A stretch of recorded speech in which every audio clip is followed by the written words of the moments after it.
안녕하십니까. 코로나 바이러스로 많은 것이 바뀌었습니다. 저희 오세아니아 위클리도 지난 4월 이후에 제대로 보내드리지 못하고 수시로 업데이트된 뉴스를 라이브로 보내드린 바 있습니다. 이제 다시 오세아니아 위클리 정규 프로그램으로 시작합니다. 5월 25일 인천공항에서 대한항공 특별기가 떠났는데 60여일간 발이 묶여있던 승객들 70여 명이 이 특별기 편으로 오클랜드로 왔습니다만 여기서도 다시 2주일간 자가격리를 한 다음에 가족들을 만날 수 있다고 합니다.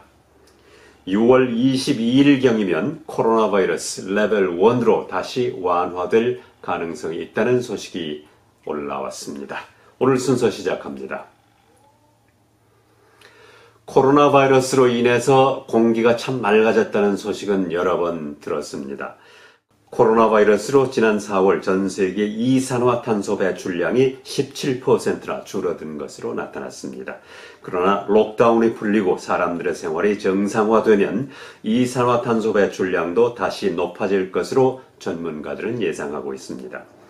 코로나 바이러스가 확산되기 시작한 후 과학자들이 조사한 이산화탄소 배출량을 보면 오염도가 다시 높아지고 있지만 2019년보다 4%에서 7% 정도 낮아 2차 세계대전 이후 가장 낮을 것으로 예상했습니다.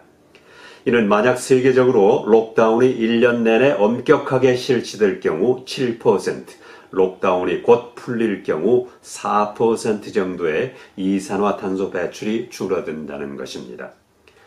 일본은 코로나 바이러스의 감염자가 크게 줄어들어서 25일을 기해 긴급 사태를 해제했습니다. 사이먼 브리지스를 물리치고 뉴질랜드 야당인 국민당의 새 지도자가 된 토드 뮬러는 반대를 위한 반대보다는 자신의 리더십 스타일은 결과가 있는 아이디어라고 말했습니다. 내실을 기하겠다는 뜻인 것 같습니다. 토드 밀러는 국민당 의원들이 웰링턴에 모여서 긴급 임원회의 투표를 통해 새 지도자가 됐습니다. 토드 밀러가 새로운 지도자로 선출된 직후 사이먼 브리지스는 부인과 딸의 사진과 함께 트위터에 가장 중요한 일을 할 시간이 더 있습니다. 감사합니다. 뉴질랜드라는 글을 올렸습니다. 뉴질랜드는 지진이 많은 나라입니다. 지난 25일에도 웰링턴에서는 제법 큰 지진이 있었습니다. 웰링턴 시민들은 만약 시의회가 지진에 취약한 중앙도서관을 업그레이드할 경우 2억 달러의 비용을 부담해야 할 것으로 보입니다. 웰링턴 중앙도서관은 만약 큰 지진이 올 경우 콘크리트 바닥이 갈라지고 건물이 무너질 수 있다는 전문가들의 지적이 나온 후 작년에 문을 닫았습니다. 웰링턴 시 의원들은 다음 주 이 건물을 어떻게 유지해 나갈 것인가를 논의하게 되는데 다음 달 시민들의 공청회를 통해서 최종 결정을 하게 될 것으로 보입니다. 시의원들의 브리핑 자료에는 현재 건물의 보강 공사를 해서 사용하는 방안과 완전히 새로운 도서관을 짓는 방안 등이 나와 있습니다. 내년 새 회계년도에 오클랜드 시내 수만 가구와 업체들은 8,500만 달러의 세금을 제때 납부하지 못할 것으로 예상됩니다. 오클랜드 의회는 코로나 바이러스로 인해서 시민들이 재정적으로 어려움을 겪고 있다고 판단하고 주택 건물세를 일정 기간 유예해 줄 계획인데 그 대상은 11,000가구나 업체가 될 것으로 알려졌습니다. 필고프 오클랜드 시장은 코로나 바이러스로 인해서 의회가 5억 5천만 달러의 예산이 부족할 것으로 보이지만 시민들의 어려움을 덜어주기 위해 이러한 조치는 좋은 방안이라고 말했습니다. 오클랜드 의회 예산의 40%는 시민들의 세금에서 충당되고 있습니다. 한편 웰링턴 시 의회는 7천만 달러의 세수가 줄어들 것으로 보여 유예 계획을 세우고 있고 크라이스처치는 6,600만 달러, 해밀턴은 3,300만 달러의 세수가 감소할 것으로 예상됩니다. 제신다 아던 총리는 지금까지 코로나 바이러스로 직장을 잃은 사람들을 위해서 5억 7천만 달러를 지급했다고 밝혔습니다. 요즘 왜 소포가 이렇게 늦어지는가 궁금해 하시는 분들이 많으실 줄 압니다. 록다운 기간에 배달하지 못한 뉴질랜드 포스트에 밀린 소포가 곧 배달될 것으로 알려졌습니다. 뉴질랜드 포스트에는 코로나 바이러스 3단계 경고가 발령된 시점까지 15만여 개의 소포가 밀려 있는 것으로 나타났습니다. 뉴질랜드 포스트는 2단계 경고가 발령된 후 350여만 개의 소포를 받았다고 말하고 이는 뉴질랜드 전국의 가구당 1개꼴이라고 전했습니다. 뉴질랜드 포스트는 80% 정도의 소포는 4일 이내에 배달된다고 말하고 그러나 오클랜드와 와이카토 일부 지역은 10일 정도 기다려야 할 수 있다고 전했습니다. 뉴질랜드 포스트는 코로나 바이러스로 인해서 일거리가 늘어나 전국 11개 지역에서 직원들이 24시간 일주일 내내 근무하고 있다고 밝혔습니다. 호주 멜번 대학 연구팀은 1초에 1000개 고화질 영화를 다운받을 수 있는 세계에서 가장 빠른 인터넷 기술을 개발해냈다고 밝혔습니다. 상상하기 힘든 속도입니다. 멜번 대학 연구팀은 데이터 스피드를 1초에 44.2TB를 다운받을 수 있는 기술을 개발했는데 이는 기존의 상태가 좋은 NBN 커넥션보다 100만 배가 빠른 것입니다. 모나시 대학의 빌 코코란 박사는 초당 40TB라는 것은 NBN이 전체 네트워크에서 볼 수 있는 최고 속도의 약 300배에 해당하는 것이라고 말했습니다. 특히 이러한 기술은 손톱 크기만한 사이즈 단일 광학 칩으로 가능한 것으로 알려졌습니다. 이 새로운 장치는 마이크로콤으로 알려져 있는데 기존의 인터넷 파이버를 80개의 고유 채널도 분할하는 분할기 역할을 하는 것입니다. 이 장치는 앞으로 인터넷 데이터 트래픽 포인트에 사용될 것으로 예상됩니다. 지금 여러 나라에서 코로나 바이러스 백신 개발에 열을 올리고 있습니다. 뉴질랜드에서 어쩌면 그 백신이 가장 먼저 개발될 수도 있을 것 같습니다. 그랬으면 좋겠습니다. 개발 중인 코로나 바이러스 백신을 사람들에게 투여한 결과 감염을 막을 수 있는 항체가 생긴 것을 확인했다고 중국 군사과학원이 영국의 의학 전문지 란셋에서 발표했습니다. 중국 군사과학원은 세계 최초로 임상시험을 시작한 이 백신으로 안전성을 조사하는 제1차 시험에서 절반 정도는 접종 부위가 아프거나 열이 난 것으로 전해졌지만 전체적으로 심각한 문제는 없다고 판단하고 두 번째 임상시험에 들어갔습니다. 이번 임상시험은 중국 우한에서 건강한 108명을 3개 그룹으로 나누어 각각 다른 양의 백신을 주사했는데 4주 후에 접종량이 많은 그룹은 75%, 그 밖에는 50%에서 항체가 증가했다고 보도했습니다. 땅이 좀 넓은 집을 가진 분들에게는 좋은 소식이 나왔습니다. 뉴질랜드 정부는 슬립 아웃, 그러니까 따로 나가서 잠을 잘 수 있는 공간이나 창고 그리고 차고 같은 위험성이 적은 건물은 30제곱미터 이내 단층일 경우 허가를 면제한다고 발표했습니다. 이러한 조치는 대형 건물 프로젝트를 빠른 시일 내에 짓고 코로나 바이러스에서 복구를 돕기 위한 것이라고 정부는 설명했습니다. 이러한 조치로 뉴질랜드 국내에서 집을 가진 사람들에게는 연간 1,800만 달러를 절약할 수 있게 될 것으로 보이는데 그러나 모든 작업은 반드시 건축 규정에 맞게 지어져야 합니다.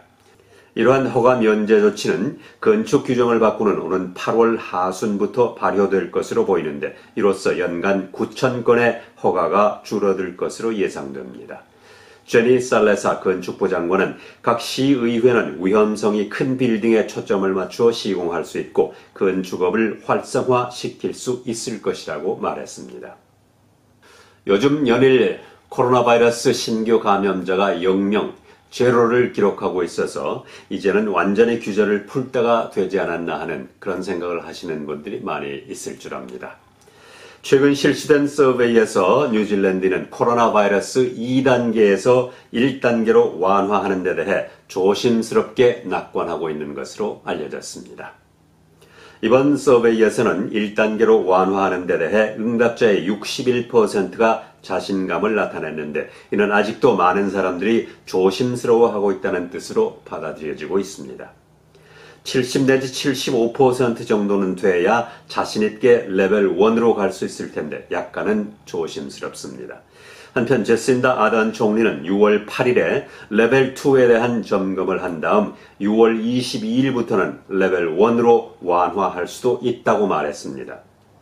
뉴질랜드 정부가 지난주 수요일에 공개한 코로나 바이러스 추적 앱에 대해서는 79%의 응답자가 자신의 신상을 앱에 입력하는 것을 문제없다고 생각하고 있었습니다. 오는 29일부터는 교회 예배나 결혼식, 장례식 모임은 100명까지 허용한다고 아던 총리는 밝혔습니다. 호주 서부 해안도시 퍼스를 비롯한 일대에 거대한 폭풍우가 강터해서 큰 피해가 발생했습니다. 호주 기상청은 열대성 사이클론 망가가 차가운 저기압과 마주치면서 험악한 날씨를 만들고 있다고 말하고 이러한 규모의 폭풍우는 10년에 한 번 올까 말까 하는 규모라고 전했습니다.